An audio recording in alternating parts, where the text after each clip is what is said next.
John, what's going on, buddy? How are you? I'm good, guys. Thanks for having me. Hey, our pleasure. And, it's always fun talking about the Avalanche because you look at Nathan MacKinnon, the season he's putting together again. Dude, I love watching that guy. You must as well. Yeah, he's really fun to watch. Shift in and shift out, and just I heard you say it, but the intensity that he brings rarely takes a shift off, and he holds everybody to a high standard within that room. And that's something. Gabe Landeskog being out now a couple of years, it's something that room needs, and I think they've got a real good leadership group in that room when you look at him, and you've got Cale Makar and you've got Devon Toews, but Nathan MacKinnon obviously just playing at an elite level. Hart Trophy last year in the conversation for sure again this year, and just a guy that being a broadcaster doing color and analysis for the Avs, it's a pleasure to be able to talk about him night in and night out for sure. I believe it, Jan. Thanks for coming, bud. What you mentioned Landeskog there. What's the buzz around that? He seems to be twirling around there pretty heavy these days. Well, yeah, I mean, listen, it's I think there's some cautious optimism is what I would call it. And I think he's probably as anxious as anybody. It's 2+ years since he's played a game in the NHL and a lot of highs and lows. But the video of him skating with the team earlier this week, I think was definitely positive. And it sounds like he's been on the ice regularly, not necessarily with the team, but kind of on his own, and maybe a little bit more private at times, just to kind of be able to do his thing and not have to deal with whether it's media or fans or just questions in general. I think it wouldn't shock me if at some point come playoff time, if he gives it a go, because at some point I think that, in his mind, like you do have to give it a shot, right? It just can't be, well, we'll see. I think, in his mind, I think he's hopefully ramping up, and it'd be a guy that if he can get back and be effective, that would be a huge boost to an already much improved Avalanche roster when you look at what they've done from the beginning of the season to now, and especially at the trade deadline. Well, the unique thing about Landeskog, and I should preface by saying, I grew up in the same era. He was playing in the OHL. I had a bunch of buddies who played with him, against him, just spoke so highly of the guy. And I think outsiders who don't know much about the Avalanche don't realize the worth that Landeskog has to this organization, to this team. We just talked about him, man. He hasn't played in 2.5 years, but can you just speak to his character? I think we forget sort of at the time when he was named captain, youngest captain in NHL history, and we try to correlate that to the Maple Leafs and what we're looking for from their sort of nucleus, right?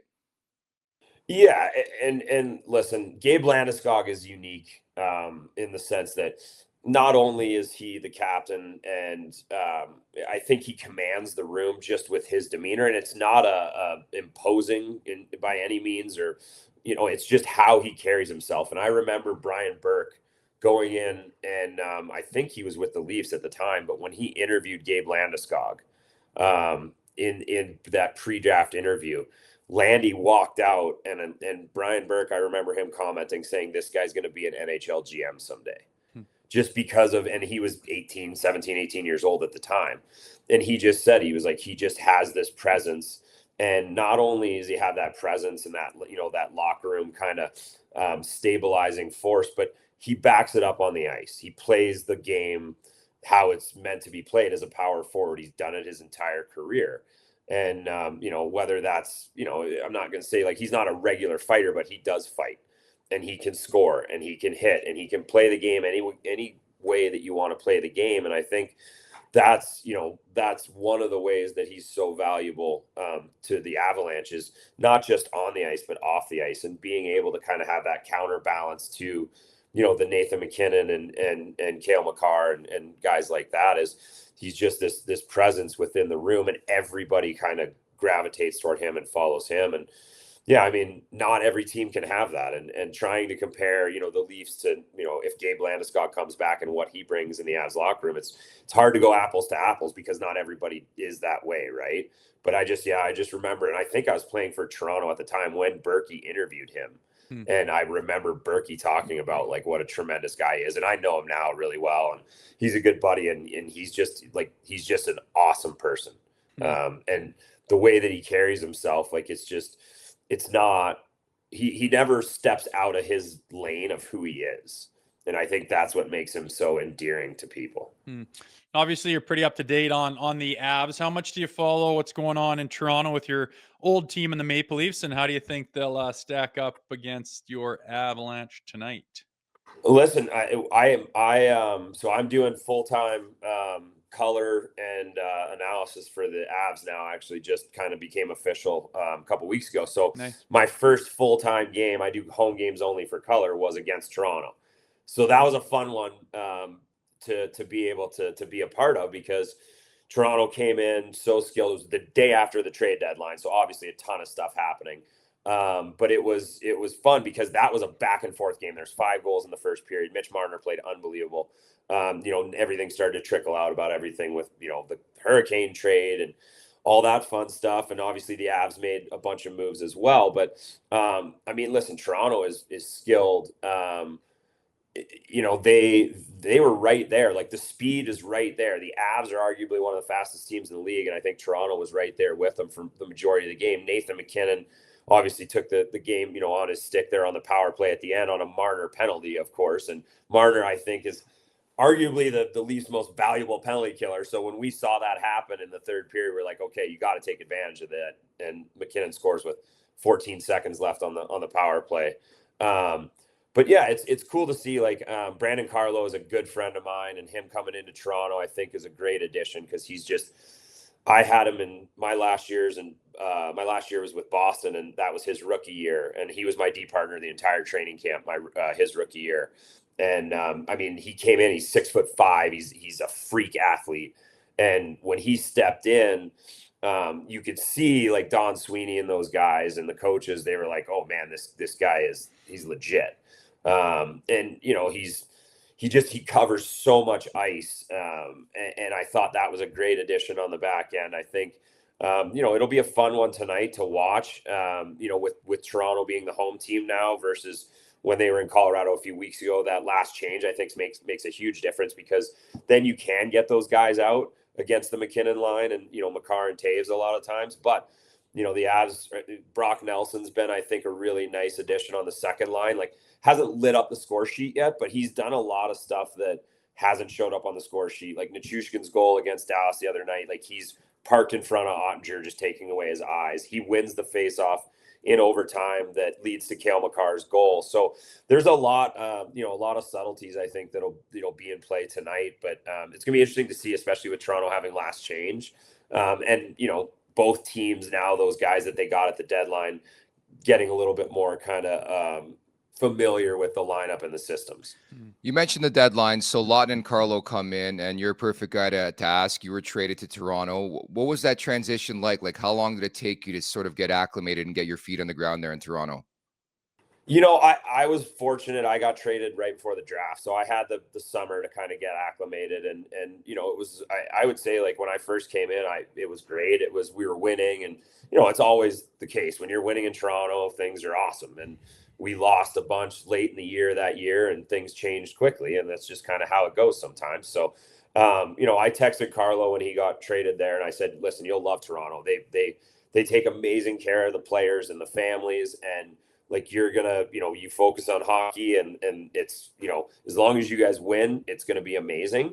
Then he was appreciative and said thanks a bunch. And but yeah, I mean, it's always interesting to see the deadline deals, right? And I was talking about this yesterday with somebody, but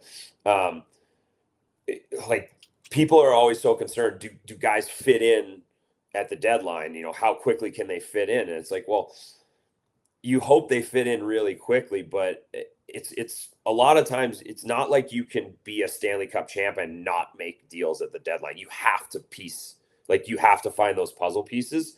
And I think that it's it's a necessity to kind of plug those guys in, and you just kind of give them that time. Okay, what do you need to feel comfortable? Is it this guy as your D partner? Is it this guy on your wing? What's your thought process as you're going through the neutral zone with the puck, or 3-on-2 is coming on you. So I think that, it's, you hope that everybody jumps on the score sheet right away and is consistently on the score sheet, I think is the biggest hope of the guys you get at the deadline. But as long as guys are contributing and feeling comfortable and really everybody's pulling on that rope in the same direction, I think that, that's the biggest key for me for those deadline acquisitions, whether it's Toronto, Colorado, whoever. And I think we talk about on this show a lot, the differences of playing in Toronto. You came there from Colorado, you had some time in Carolina, Boston afterwards. Can you give your insight and your experience on what it's like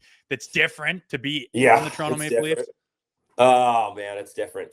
I just remembered my first day of training camp. I honestly thought that like a barricade had broken when they let the media in. And I thought it was like fans were coming. Like it was, like Colorado. I mean, listen, Colorado's, good market. But I mean, any given day, you're 10 to 20 people in the room. And that first day of training camp was like 75 to 90 people in the room. And I was like, what is happening here? And I mean, I played in Toronto before as a visitor, but it's different. Like day one of training camp hits different. And so it is, it's a big change. You're at the center of the hockey universe is what we always used to say. But, once again, like if you're winning, there's not a better organization, because they take care of you. They take care of your families. Like there's nothing that you could want that they can't help with. And it's a special organization. And I mean, I was fortunate to play a few years there, and going from Colorado to Toronto, and then I went to Carolina, which is a completely different animal and can be super quiet at times, but a lot of people love playing there because it's just, you play hockey, and then outside of it, you kind of, it's, very family friendly, and just it's different animals. And then you go to Boston, and that place is crazy sports town. So yeah, I love Toronto. It was hard when we weren't winning, which is, you could say anywhere, but I would say it's arguably a lot harder in Toronto when you're not winning. And yeah, just going back to, I believe it was 2013, the Game 7 against the Bruins. I had the pleasure of playing on Toronto in that game, but then also playing for the Bruins a number of years later, and seeing both sides of that coin, and, Marshy and Bergie and those guys. But man, I just go back to, like, if we would have been able to pull out that game, like it would have, just so many things would have changed. A lot of what ifs. Yep, exactly. John, I had that question to ask you. I don't even, it makes me sick to my stomach to even think about that game. So we're not going to talk about it. I was going to add to, good thing I played basketball growing up. Box outs are a real thing. I'm in the scrum sometimes, man. To get position in a scrum in the Leafs room is a joke. Whereas I remember 10 years ago, Shea Weber was on the Predators, and I got a media pass to a game, and I did a one-on-one with Shea Weber. Good luck trying to do a one-on-one with like Matthew Nyes in Toronto, man. It's like a different animal. But I wanted to ask you a bit about 2022. Obviously, the Avalanche win the Stanley Cup, and we're still waiting here in Toronto. Finally get a series victory a couple years ago. Was there a select moment or time or point in that season where it really became real for you, where you like, this team can finally get over that hump and do it? Yeah, I don't know that there's necessarily one moment. Just looking at like the pieces that they added at the deadline. And it's funny because I was in Vail, like I live in the mountains, and Landeskog ended up having surgery up here right before the deadline. And so I was with him the night before the deadline, and we were just shooting, just throwing out names and whatnot. And like Josh Manson was a name that I threw out. And Landy's like, man, if we got Josh Manson, that would be unbelievable. He's like, because then I'm not the toughest guy on the team, and I don't have to, like, it's not like I said, he doesn't fight all the time, but like he was kind of the guy that would step in and be like, hey, like, you lay off of MacKinnon or lay off of whoever.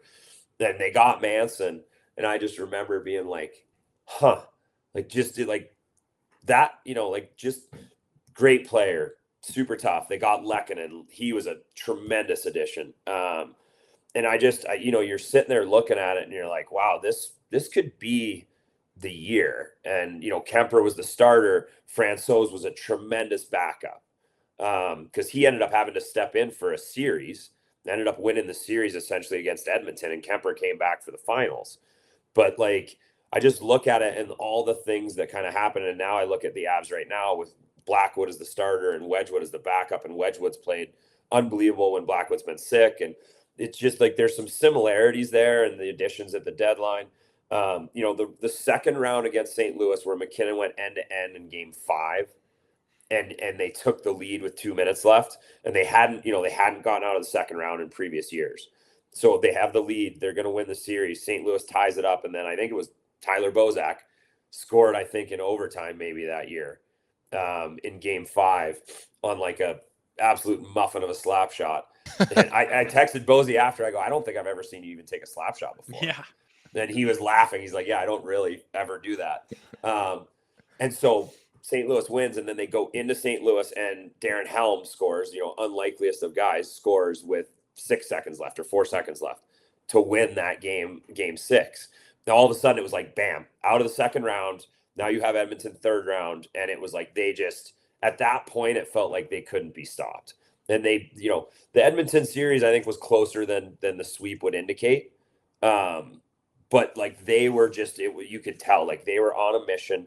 Everybody was going in the same direction, and they were dominant most nights for the remainder of that playoffs. Well, last one for me, JM. I just wanted to pick your brain. You mentioned the new job you got. What are some of the differences on how you see the game and what happens as a team season unfolds from being off the ice, being a color guy compared to being a player? Oh man. Yeah. It's, a lot more, I don't know, like just like with color, it's a different cadence, right? Like I was doing, pregame, postgame, and in between period analysis kind of on my schedule. Now it's every game. So now you appreciate, like I appreciate it when I was a player. Like it's, every other day is hard, right? And it grinds you down, and especially as a player. And then now as a broadcaster, you see like just the subtle differences that you make within a system from the coaching staff, and the way that players kind of set up in from game to game, from like a Dallas to a Toronto or call it a Chicago to Montreal or whatever on a power play and things like that. The subtleties the subtle adjustments that you become so accustomed to as a player when you go into a meeting before every game and they lay it out for you. Okay, here's the tendencies. Here's how we're going to tweak our penalty kill and our power play. Well, now you're not in that meeting, but you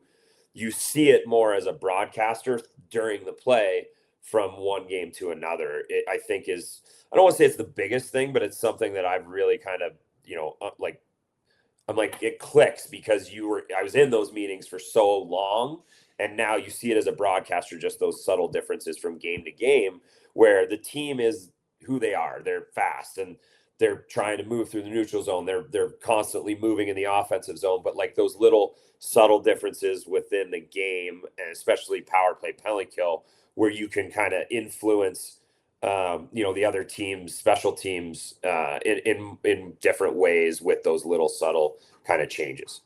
On top of that, you get to work with the legendary Mark Mosier, who's my boy, but I still love giving it to him every day. I put out a tweet today. Good morning to everybody, but Mark Mosier, he is a sack of shit. He knows that, but also a really good dude with a great call. When you guys won the cup, he sent me like a bunch of guts t-shirt with Joe Sakic's autograph on it. So that must be pretty cool to work with Mosier as well, eh? He's a great guy.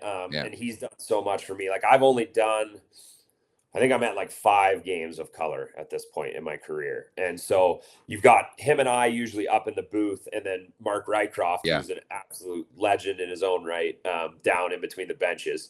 And so the three of us have a 3-man booth, and Moj takes great care of me. Riker's been doing it since Peter McNabb passed away, God rest his soul. And, like they have an unbelievable just cadence and relationship in the way that they kind of tell the story of the game.